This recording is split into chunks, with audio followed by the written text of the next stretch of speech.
So, a very warm good morning. So, someone great has said, it doesn't matter of what has been done in the past.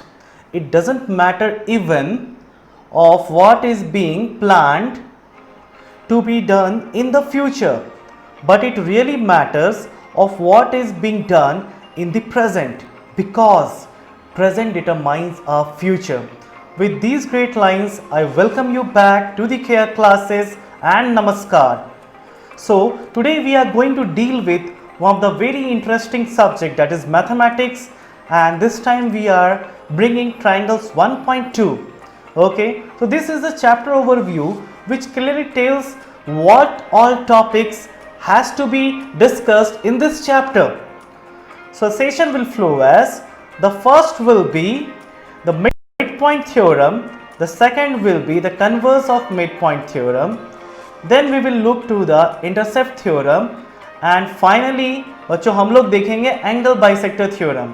So be excited, get erect, and let's start the journey. Okay, so midpoint theorem.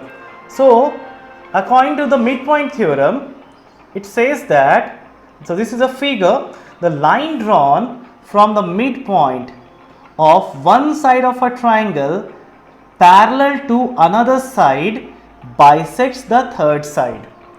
Means बच्चों यहाँ पे आपको एक triangle दिया हुआ है, triangle A B C, and this D is the mid point. तो अगर इस मिड पॉइंट से एक लाइन सेगमेंट ड्रॉ किया जाता है डी ई, तो ये क्या हो जाएगा, ये जो कि ड्रॉ किया जाता है कैसे, पैरेलल टू बी सी. तो ये जो लाइन डी है वो AC को कहाँ पे कट करेगा, एग्जैक्टली AC का मिड पॉइंट पे कट करेगा. Okay, so once again I am telling कि if a line is drawn from the mid point of side of any one side, let's say AB side, parallel to the other side, it will bisect the third side. So बच्चों आपको prove करना है इसमें कि जो AE है वो किसके बराबर है, EC के बराबर है. तो इस केस में बच्चों हम लोग क्या करेंगे, so we will write the given as given, जैसे गिवन में दिया हुआ है आपका ट्राइंगल ABC, जिसमें D आपका क्या है, मिड पॉइंट है ऑफ द साइड AB, और लाइन D जो है वो क्या है, it is parallel to line BC. Okay, और ये कहाँ पे मीट कर रहा है, AC को E पे मीट कर रहा है. आपको फाइनली बताना है कि AE is equal to EC. तो इसके लिए बच्चों हम लोग बहुत इंपॉर्टेंट सा चीज़ क्या करेंगे, which is very very important. सबसे पहले बच्चों हम लोग यहाँ पे लिख लेते हैं कि in triangle ABC, so what we have got, D is parallel to BC. तो जब D अगर बच्चों पैरेलल टू BC है तो बाई BPT हम लोग क्या बोल सकते हैं, AD by DB is equal to AE by EC. Okay, so बच्चों ये चीज़ बहुत इंपॉर्टेंट है, इसको दिमाग में एकदम बैठा लीजिए कि आप ये आराम से बाई BPT आप लिख सकते हो. इसी चीज़ को आप क्या मान लोगे, इक्वेशन 1. नेक्स्ट इक्वेशन के लिए आप लोग क्या करेंगे, अभी आपका ऑलरेडी दिया हुआ है कि D क्या है, D is mid point, D is mid point, मैं शॉर्ट फॉर्म में लिख रहा हूँ. अब हम लोग नेक्स्ट पेज में देखते हैं क्या हो जाएगा. जब D मिड पॉइंट है, when D is the midpoint, this means what, AD is equal to BD. तो यहाँ पर से मिल जाएगा हमको AD is equal to BD. Okay, अब बच्चों जब AD is equal to BD हो गया यहाँ पे, इसको आप 2 मान लीजिए. ओके, अब बच्चों यहाँ पे फाइनली हम लोग फिर बोल सकते हैं फ्रॉम 1 and 2, फ्रॉम 1 and 2 हम लोग क्या बोल सकते हैं कि AD by BD is equal to 1, and this implies that AE by EC is equal to 1, that is AE is equal to EC. तो ये बहुत इंपॉर्टेंट रिजल्ट है which we get from here. तो बच्चों हमको ये प्रूफ करना था, ये आ गया है. दिस इंप्लाइज दैट E क्या हो गया आपका, E is mid point of AC. Clear? चलिए बच्चों हम लोग अब नेक्स्ट थ्योरम में आगे बढ़ते हैं। नेक्स्ट थ्योरम क्या है? It is the converse of mid point theorem. So converse क्या बोलता है? It says that the line joining the mid point of two sides of a triangle, ये D और E आपका मिड पॉइंट है, तो line joining the mid point of two sides of a triangle, ये क्या हो जाएगा? Parallel to the third side हो जाएगा। तो इसको हम लोग कैसे प्रूव करेंगे? बहुत सिंपल है। We will write the given as it is shown triangle ABC in which D and E are the midpoints of the sides AB and AC respectively. Proof क्या करना है? D is parallel to BC, okay, and since D and E are the midpoints, we can say here that from this side we can say that AD is equal to DB, okay, equation 1, and from the next one, from E I can say that AE is equal to EC, that is equation 2, okay. So अब बच्चों जब आपको यहाँ पे ये मिल गया है, then now we can write that AD by DB क्या हो जाएगा? exactly ये 1 हो जाएगा, equation 3rd। Similarly next page में हम लोग क्या लिख सकते हैं? A by A is sorry, it will be A by, ये कुछ नहीं है, A by EC is also equal to 1, ये भी क्या हो गया? 1 के बराबर हो गया, इक्वेशन 4 बोल सकते हैं। तो from 3 and 4 what we can write is this: A by or AD by DB is equal to A by EC। तो ये बच्चों बहुत इंपॉर्टेंट है। AD by DB is equal to AE by EC from 3 and 4, okay, clear यहाँ तक? अब बच्चों ये जब आपका आ गया तो this implies that DE is parallel to BC by, किससे हो जाएगा? by converse of basic proportionality theorem।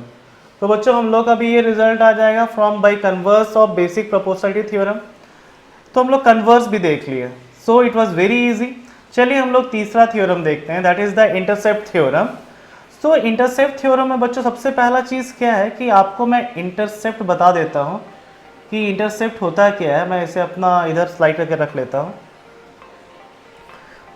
बच्चों इसमें पहले बोलता है क्या है? If 3 or more parallel lines, 3 or more, see you are having 3 parallel lines L, M and N are intersected by 2 transversals. So these AB and CD are 2 transversals. So they are intersecting the parallel lines, okay, at point P, Q, R, E, F, G. So बच्चों ये जो आपका part बन रहा है ना, ये जो ट्रांसवर्सल का जो पार्ट है, दिस पार्ट जो दो पैर लाइन के बीच में है, इसी को हम क्या बोलते हैं? This is only known as intercept, okay. ये इंटरसेप्ट हो गया, ये भी आपका क्या हो गया? ये पर्टिकुलर पार्ट भी इंटरसेप्ट हो गया, ये भी आपका क्या हो गया? इंटरसेप्ट हो गया, ये भी आपका इंटरसेप्ट हो गया। क्लियर?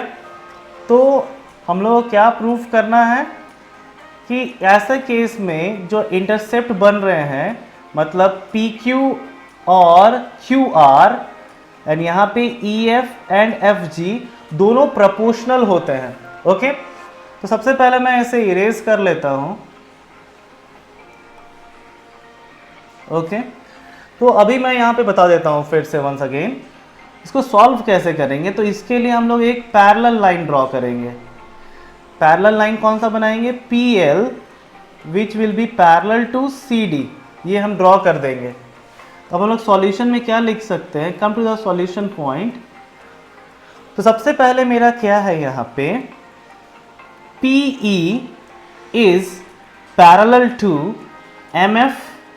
क्यों ऐसा? क्यों ऐसा? इसलिए दिस इज बिकॉज L जो है वो पैरेलल टू M है, गिवन है ये। ओके, सिमिलरली हम क्या बोल सकते हैं, PM is parallel to EF। ये क्यों, बाई कंस्ट्रक्शन, बिकॉज चूंकि PL is parallel to CD। Okay बच्चों, तो ये चीज आपका हो गया यहां तक।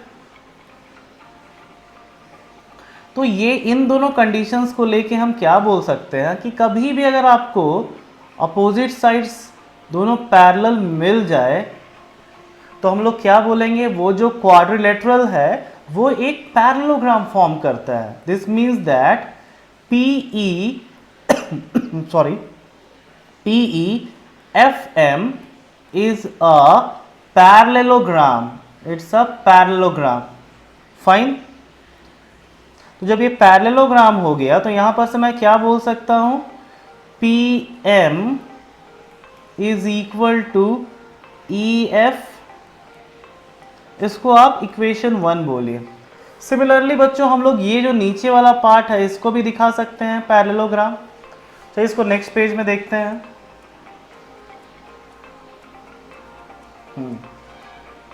तो नेक्स्ट पेज में सिमिलरली क्या हो जाएगा आपका, यहां पे मैं लिख देता हूं MF will be parallel to LG। क्यों, because M is parallel to N। Okay, दूसरा क्या हो जाएगा, ML is parallel to FG, again because PL is parallel to CD। तो यहां पर से भी हमको एक पैरेललोग्राम मिल जाएगा, that is MFGL is a parallelogram. तो ये क्या इंप्लाई करेगा, again from here ML will be equal to FG। इसको इक्वेशन 2 पकड़ते हैं। ओके, अब इस ट्राइंगल में देखते हैं। Now come to this triangle, that is triangle PRL।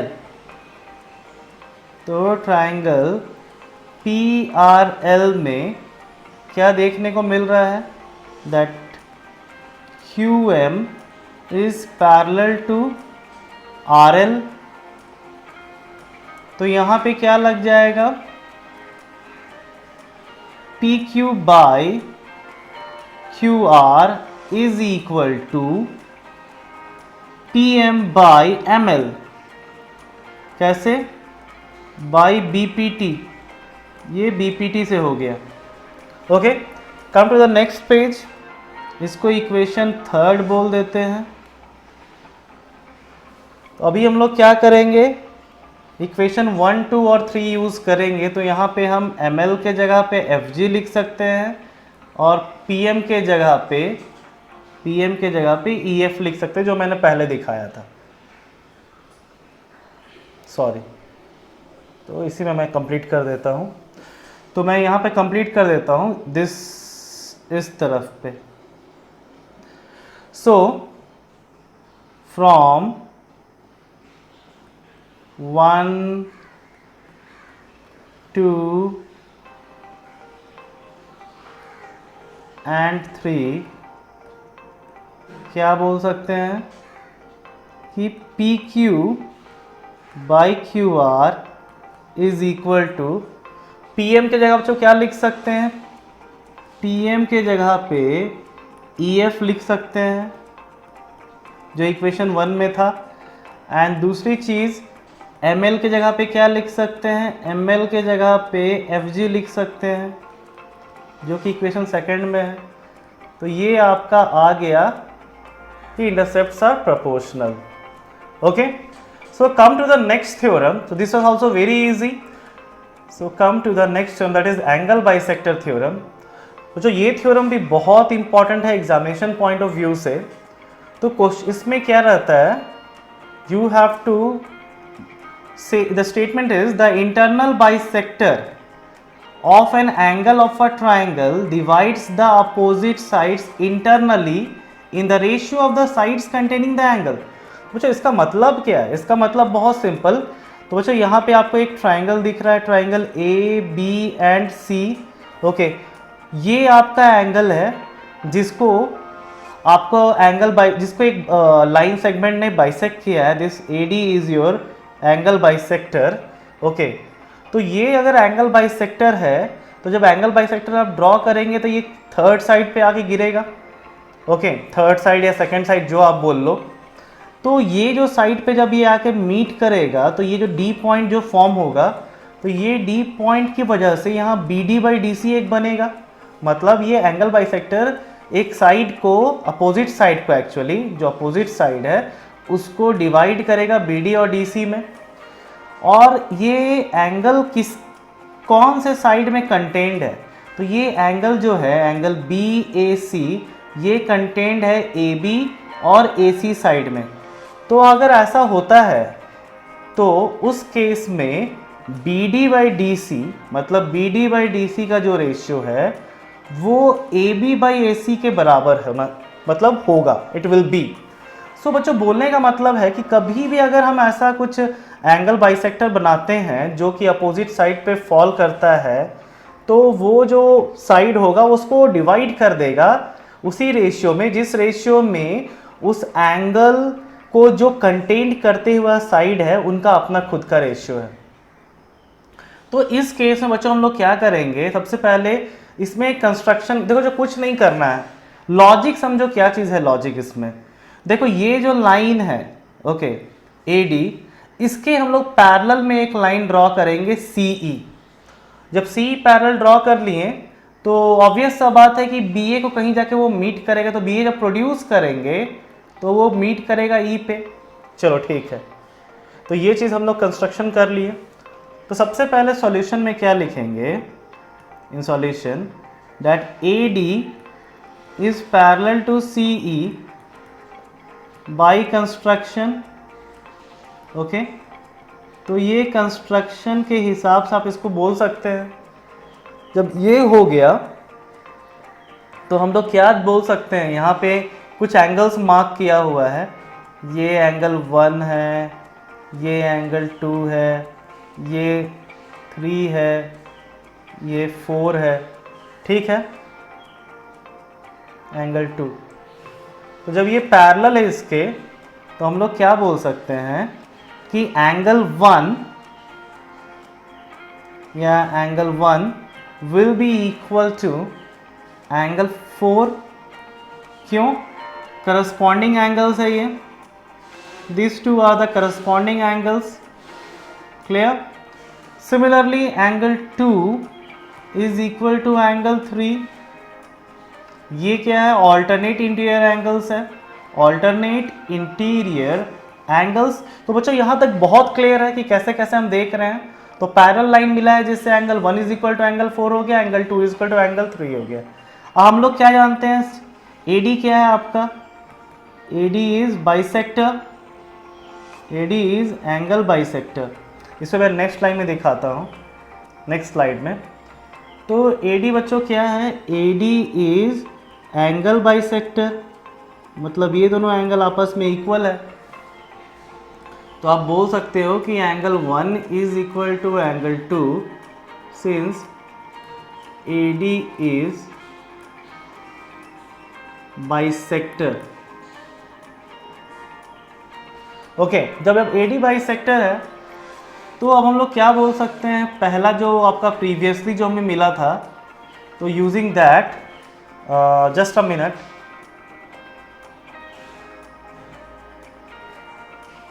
इसको मैं बैक चला जाता हूँ। तो इसको हम लोग एक मार्किंग भी कर सकते हैं, इसको इक्वेशन 1 बोल सकते हैं, इसको इक्वेशन 2 बोल सकते हैं। Okay, now come to back the proceeding one actually. तो angle 1 is equal to angle 2 हो गया, और एंगल उधर से हम इक्वेशन 1 और इक्वेशन 2 को यूज करके हम लोग क्या बोल सकते हैं कि angle 3 is equal to angle 4 using 1 2 and given। तो ये जो गिवन वाला पार्ट है इसको यूज़ किए, एंगल 1 को यूज़ किया, एंगल 2 को यूज़ किए, तो angle 3 is equal to angle 4 मिल गया। अब जब angle 3 is equal to angle 4 है तो ये क्या इम्प्लाई करता है कि AE is equal to AC। क्यों? बिकॉज ये एक आइसोसेलेस ट्राइंगल फॉर्म करेगा, आइसोसेलेस ट्राइंगल। ओके, तो ये चीज़ हो गया। तो इसको इक्वेशन आप 3 मान लीजिए, this is equation 3। Now come to the further thing. तो फर्दर थिंग में हम लोग क्या देखेंगे कि AE is equal to EC तो मेरा आ चुका है। अब हम लोग यहाँ पे पहले ही देख चुके थे, या हम लोग अभी यूज़ कर लेते हैं साइड में। AD आपका क्या था? पैरेलल था EC के। ओके, तो क्या बोला जा सकता है? ट्राइंगल BCE में that is BD by DC is equal to BA by AE। कैसे? ये आपका फ्रॉम BPT आ गया। ओके, तो BPT से हमें ये मिल जाएगा। तो अब हम लोग क्या करेंगे, इसमें यूज़ करेंगे इक्वेशन 3। इक्वेशन 3 को यूज़ करेंगे तो AE को हम क्या करेंगे? AC से रिप्लेस कर देंगे। I think next page is available. हाँ, तो हम लोग क्या करेंगे, just BD by DC is equal to AB by AC लिख देंगे यूजिंग इक्वेशन 3। सो बच्चों, ये हमारा गिवन रिजल्ट आ गया। That is BD by DC का जो रेशियो है वही रेशियो है साइड कंटेनिंग का भी, AB by AC, जो कि इस एंगल को कंटेन करते हैं। So this was angle bisector theorem. Okay, so now we are coming to the end of the session. So finally हम लोग एक बार समराइज करते हैं कि हम लोग क्या क्या चीज़ इसमें सीखे हैं। Okay, so the first thing that we have gone through is the mid point theorem. तो उसमें हम लोग देखे हैं बच्चों कि कन्वर्स ऑफ BPT का कैसे यूज आया है। ओके, दूसरा जब हम लोग देख रहे थे that was the converse of mid point theorem, तो उसमें हमने देखा है कि थेल्स थ्योरम आपका बहुत इजीली यूज किया जाता है। तो आपको जो दिमाग में रखना है कि जब आप जब आप मिड पॉइंट थ्योरम यूज कर रहे हैं तो आपको कौन सा कंसेप्ट यूज होने वाला है, कन्वर्स यूज होने वाला है या रेगुलर उसका थेल्स थ्योरम यूज होने वाला है। फिर थर्ड में हम लोग देखे थे इंटरसेप्ट थ्योरम, जहां पे बच्चों को कंसेप्ट ऑफ पैरेललोग्राम बहुत इंपॉर्टेंट है कि अगर दो साइड्स आपको दो pair of sides, opposite sides आपको पैरेलल मिलते हैं तो आप उसको पैरेललोग्राम बोल सकते हैं। एंड लास्टली बच्चों, हम लोग जब अभी एंगल बाइसेक्टर थ्योरम देखे थे तो हम लोग वहाँ पे concept of parallel lines use किए थे। जब भी पैरेलल लाइंस होता है और ट्रांसवर्सल से कट किया जाता है, वो आपका एक साइड ट्रांसवर्सल सोच सकते हैं, तो बहुत सारे एंगल्स फॉर्म होते हैं, corresponding angles, alternate interior angles. Okay, so ये सारे कंसेप्ट्स आपको बहुत अच्छे से दिमाग में रखना है। Okay, this concepts are very very important. And least session अब एंड होने वाला है आज का, तो मैं यही बस कहना चाहूँगा बच्चों कि आप जो भी चीज़ डिज़ायर करते हैं उसे सारे सेंस ऑर्गन्स के थ्रू उसे फील कीजिए। एक पावर ऑफ अट्रैक्शन होता है कि जो भी चीज़ आप बहुत अंदर से, विजन हो गया आपका, हियरिंग हो गया, स्पीच हो गया, अगर ये सब चीज़ में आप अपने डिज़ायर को इंक्लूड कर रहे हो तो वो चीज़ की पॉसिबिलिटी बढ़ते जाती है। सो हम लोग एक साथ सब बोलेंगे दैट हम आज से ही स्टार्ट करने वाले हैं इसमें particularly, that we are born to win, that I will win. तो बच्चों सबको एक साथ बोलो, I will win. So that's it. So let's do it differently with the care classes. Thank you. I am signing out. Have a good day and take care.